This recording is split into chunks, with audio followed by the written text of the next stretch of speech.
जागते रहो। एक कहावत किसी ने लिख के भेजी कि ढूंढने से भगवान भी मिल जाता है। ये कहावत क्यों बनी, उसने पूछा। ये कहावत नहीं है, ये सत्य है। ढूंढने से भगवान भी मिल जाता है, लेकिन तुम ढूंढते ही कहां हो। एक मंदिर, एक मस्जिद, एक गिरजा, एक गुरुद्वारा, एक शास्त्र, एक ग्रंथ, इसी को पकड़कर तो तुम पूरा जीवन बैठे रहते हो। कोई घंटी बजाता है, कोई नमाजें पढ़ता है, कोई अरदासें करता है, कोई मोमबत्ती जगाता है। इससे ज्यादा तुम कुछ भी तो नहीं करते। उठो, चलो, भागो, खड़े हो और ढूंढो उसे। ये कहावत नहीं है, ये सत्य है। बुद्ध पुरुष प्रमाण है इसके। मैं स्वयं प्रमाण हूं इसका कि खोजने से भगवान भी मिल जाता है। लेकिन तुम खोजो तब, किसी एक के ऊपर अंधश्रद्धा करके बैठ जाओ तब नहीं। कृष्ण को मिला परमात्मा, बुद्ध को मिला, महावीर को मिला, मोहम्मद, नानक, जीसस, कबीर को मिला। मुझे मिला तो तुम्हें क्यों नहीं मिलेगा? लेकिन तुम कहते हो तुम्हारा बोध जागृत नहीं है, इसलिए नहीं मिलता। इसलिए तुम कैसे निर्णय लो कि क्या सही और क्या गलत? और इसी डर के कारण तुम सभी किसी ना किसी किताब, शास्त्र की या किसी ना किसी चोलाधारी धर्मगुरु की बात मान लेते हो। लेकिन जरा ध्यान दो अपने ही इस वक्तव्य पर कि अगर तुम्हारा बोध ही अपूर्ण है तो तुमने कैसे मान लिया कि कौन सी किताब ठीक, कौन सा शास्त्र ठीक, कौन सा धर्म ठीक, कौन सा मंदिर, मस्जिद, गिरजा, गुरुद्वारा ठीक, कौन सा धर्मगुरु ठीक? नहीं, तुम जिसकी बात मान रहे हो या जो भी साधन कर रहे हो वो अपने उस अपूर्ण बोध के कारण ही तो कर रहे हो। उसी से ही तो तुमने ढूंढा है। तुम किताब पढ़ रहे हो, शास्त्र पढ़ रहे हो, पढ़ोगे कैसे? कौन पढ़ेगा? जिसका बोध अपूर्ण है वही तो पढ़ रहा है। जिसका बोध अपूर्ण है वो अपूर्ण ही तो समझेगा। जो जप तप कर रहे हो, अपूर्णता से जप तप कर रहे हो, तो वो अपूर्ण ही तो जप तप होंगे। उसे पूर्ण कैसे कर पाओगे? किसी बुद्ध को पकड़ो जो पूर्ण हो चुका हो। कोई भी शास्त्र, कोई भी धर्मगुरु, तुम उसे जज कैसे करोगे कि वो ठीक है या नहीं? यानी तुम्हें उसे जज करने से पहले तुम्हें स्वयं तुम्हारा बोध जागृत करना ही होगा। और बिना बोध जागृत किए तुम गड्ढे में ही गिरोगे। गिरे ही जा रहे हो आज तक। कोई 25 वर्ष का हो गया, कोई 50, कोई 75। मेरे पास कई कई महात्मा आते हैं 80-80 वर्ष के। कोई मुसलमान आता है, कोई सिख आता है 70-80 वर्ष के। कहते हैं जी परमात्मा नहीं मिला। खूब जतन किया, खूब जप तप किया, खूब माथे रगड़े, परिक्रमाएं की, लेकिन परमात्मा नहीं मिला। दुनिया भर में हजारों लोग, हजारों धर्मगुरु, हजारों मंत्र, हजारों शास्त्र। तुम बिना बोध के किसी को भी कैसे चुनोगे कि कौन सा सही और कौन सा गलत? तुम स्वयं आंखें खोलकर देखो। हिंदू का शास्त्र या एक शास्त्र कहता है पूर्व की पूजा करो और एक शास्त्र कहता है पश्चिम की करो। एक शास्त्र कहता है हाथ को सीधा धोना है और दूसरा शास्त्र कहता है हाथ को उल्टा धोना है। कैसे मानोगे कौन सा सही? एक शास्त्र कहता है भगवा कपड़ा ही धार्मिक होने का लक्षण है, और दूसरा शास्त्र कहता है पीला कपड़ा। एक शास्त्र कहता है श्वेत रंग धार्मिक होने का लक्षण है, और एक कहता है नग्न खड़े होना धार्मिक होने का लक्षण है।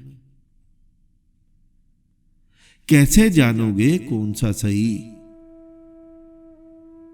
तो तुमने एक आसान रास्ता अपना लिया कि जिस घर में तुम पैदा हुए उसी को मान लो वही सही। ना बोध अपना जागृत करना पड़ेगा, ना उसे ढूंढना पड़ेगा। बचने का उपाय है तुम्हारा और कुछ भी नहीं। हमने आरंभ किया था ढूंढने से भगवान भी मिल जाता है, मिलता है, बिल्कुल सत्य है, लेकिन ढूंढने से मिलता है। ये पंक्ति कभी भी नहीं बनी कि किसी के पीछे चलने से तुम्हें भगवान मिल जाता है, लेकिन तुम सभी तो एक दूसरे के पीछे चल रहे हो, और सभी धर्मगुरु भिन्न, और धर्मगुरु भिन्न, धर्मगुरु के अलावा जो बुद्ध पुरुष हुए हैं वो भी भिन्न, वो भी अपने अपने समय अनुसार, वस्तु स्थिति अनुसार उन्होंने भिन्न भिन्न ज्ञान दिए।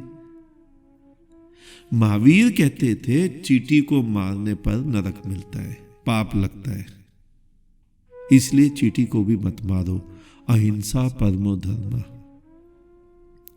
उसी दूसरी तरफ कृष्ण कहते हैं अर्जुन से तू देख ही मत, दिन है या रात है, तू तो बस काटता चल, तू तो बस मारता चल। आत्मा नहीं मरती है, आत्मा कभी मरती है? आत्मा को कोई कुछ काट सकता है? और तू तो निमित्त बन जा और मारता चल। ना हन्यते हन्य माने शरीरे। देखा कितना बड़ा अंतर। बुद्ध कहते हैं जीवों पर करुणा करो, दया करो। दूसरी तरफ जीसस कहते हैं स्वयं का भी बलिदान कर दो। तुम कैसे समझोगे कौन सा ठीक और कौन सा गलत? इसके लिए भी तो बोध चाहिए, तुम्हारा बोध प्रगाढ़ होना चाहिए, तुम्हारी आंख खुलनी चाहिए, तुम स्वयं जाग जाने चाहिए, तुम स्वयं खड़े हो जाने चाहिए। इसलिए ढूंढना, खोजना, जागना तुम्हें ही होगा, वरना पिछले कई वर्षों से कोई 20-40 वर्ष से रात के देवी के जागरण में तालियां बजा रहा है, कोई 20-40 वर्ष से गंगा ही नहाए जा रहा है, कई मूड तो भस्म लगाकर बैठे हैं, कोई भरी दोपहर में बबूत लगाए बैठा है और सामने लकड़ियां जलाकर बैठा है, कोई राम राम जप रहा है, कोई अल्लाह अल्लाह जप रहा है, कोई मुंह पर पट्टी बांधने को धर्म कहता है और कोई नंगा होने को ही धर्म माने बैठा है। और कई कई मूड तो इतने जीवन विरोधी हैं कि वो शमशान में बैठने को ही धर्म माने बैठे हैं। नहीं, ऐसे ना तो तुम्हें धर्म मिलेगा, ना परमात्मा, ना ही सत्य है। अगर तुम्हें धर्म चाहिए, अगर तुम्हें परमात्मा चाहिए, अगर तुम्हें सत्य चाहिए, तो तुम्हें स्वयं जागना ही पड़ेगा, अन्यथा कोई रास्ता नहीं है। तुम व्यर्थ ही किसी और के कहने पर दरवाजा ठोकते रहोगे, और दरवाजा ठोकते ठोकते, कुंडी खड़खड़ाते खड़खड़ाते पूरा जीवन बीत जाएगा, और जिन्होंने तुम्हें बताया है उनका भी बीत गया है, कुछ भी नहीं होगा। तुम्हें मैंने पहले भी एक दृष्टांत सुनाया था, कई जगह तुमने सुना होगा।